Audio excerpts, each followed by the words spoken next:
Companies adapting to work from home. With any new change, there are also problems which we couldn't anticipate. There can be a lot of distractions. There are people who will always vouch for work from home, and there are people who are against it. Start your day at the right time when you actually started in office. Work can happen actually from our home itself. It's not about what sort of physical activity you're doing, it's about the physical activity you're doing. If not, it will only lead to procrastination. 5 tips to actually make work from home suitable to you. Without any further ado, let's get into the topic.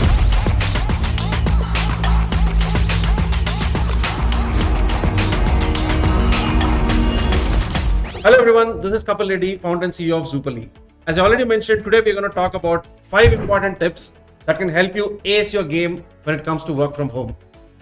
I think thanks to pandemic, all of us have now gotten used to it.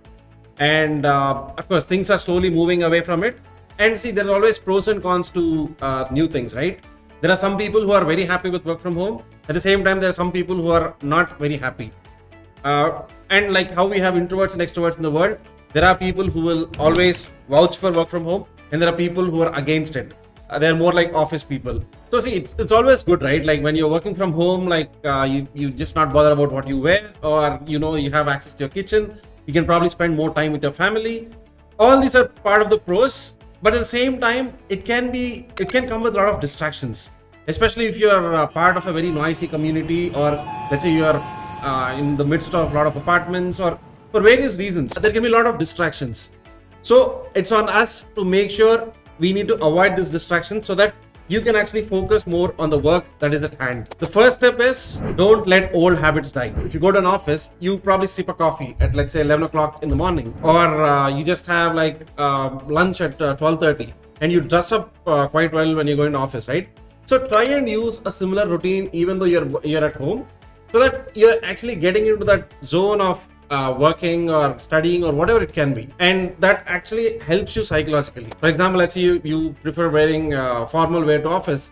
Just try and get formals and start your day at the right time when you actually started in office. Let's say by 9:30 you reach office and start your work.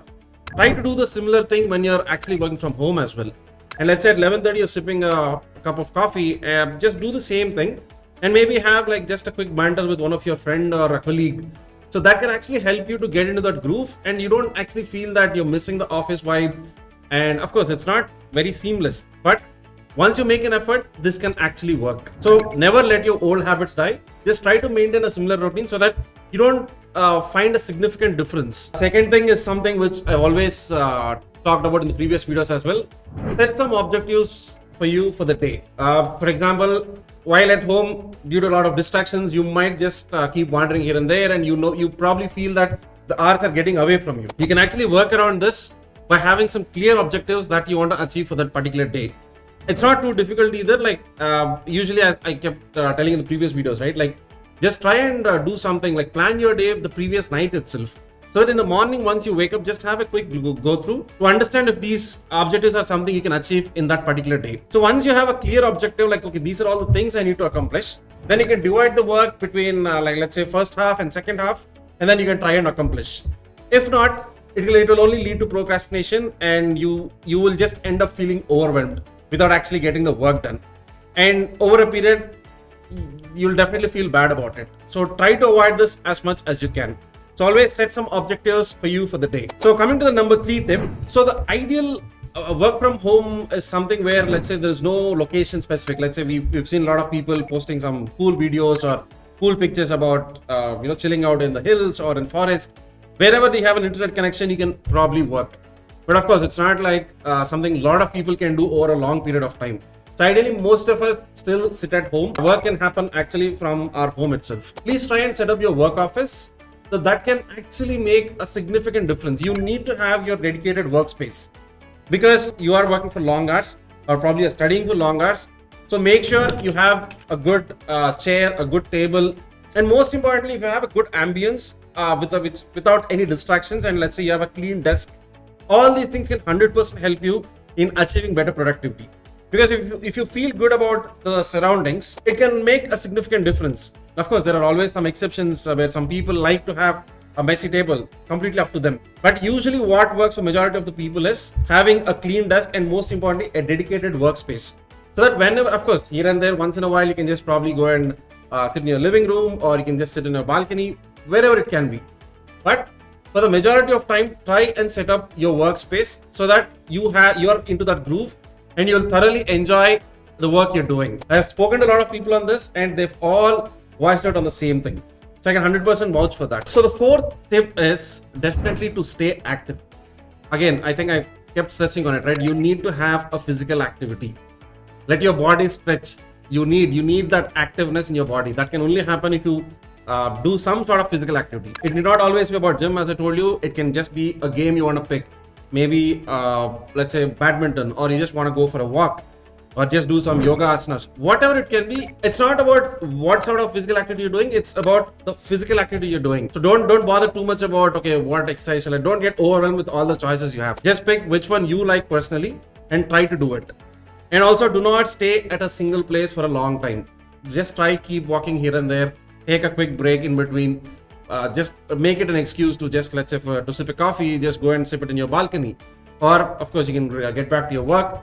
But most importantly, have some sort of physical activity that can significantly make a difference, because if the body is active, automatically the mind will be active, and you need that. See, as I told, we are going through those stressful times. All of us are overwhelmed with a lot of work, a lot of knowledge that is being transferred, and that information overload is real. I'll keep stressing on it. Information overload is real. Unless we take care of our body and our mind, there's no way we can get out of it, especially for working professionals and students. So try doing some sort of physical activity and you will see a significant difference. And once you get habituated to it, you will never get back to the normal routine.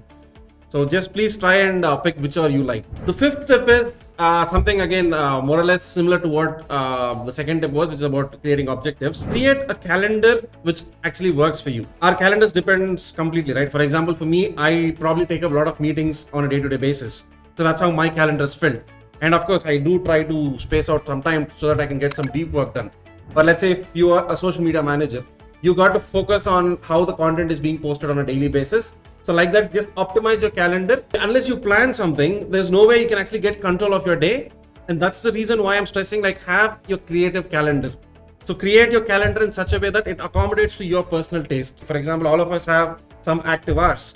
For example, post lunch, I'm probably not in my best active zone, but during the start of the day, I'm very active. So as much when I'm active, I try to take up a lot of important tasks which are on my hand. And then whatever is not very important, let's say answering some, just checking my inbox or answering some calls or doing some admin work, I usually put it after lunch so that I don't feel like I'm wasting my time, and I'm using my time in the most appropriate way possible. So always have a calendar for yourself as well to make sure you're getting the best output when it comes to working from home. See, as I told, we need to adapt to situations. Like, of course, work from home was very different for a lot of people, and a lot of people were didn't even experience it in their lifetime, and all of a sudden they were all put to work from home. That's where we saw a lot of problems, and Zoom fatigue was 100% real. You don't always have to be on the video call. Just, it's fine if let's say you are overwhelmed with just staying in front of the video for a longer time, completely fine to turn off your video. But again, having said that, it's always good to have a connect when you're talking to people virtually. So I personally prefer to switch on my video, but yes, there are times when you just don't want to switch on your video, and that should be completely fine. So my final point is, unless we plan these basic things, we'll only get frustrated, and the fatigue is real when it comes to work from home. So try avoiding that. So on a high level, these are all the 5 tips, very simple tips. Again, nothing too fancy about it. Also, just do let me know what else or what other techniques you use personally to actually get the best benefits out of work from home. So this is it for today. I hope you all liked the video. As always, please like, subscribe and share this particular video, and do comment on where else we can improve or what topics we want to cover, and we'll 100% do it. Until then, have a great week, all of you. We'll see you soon. Bye-bye.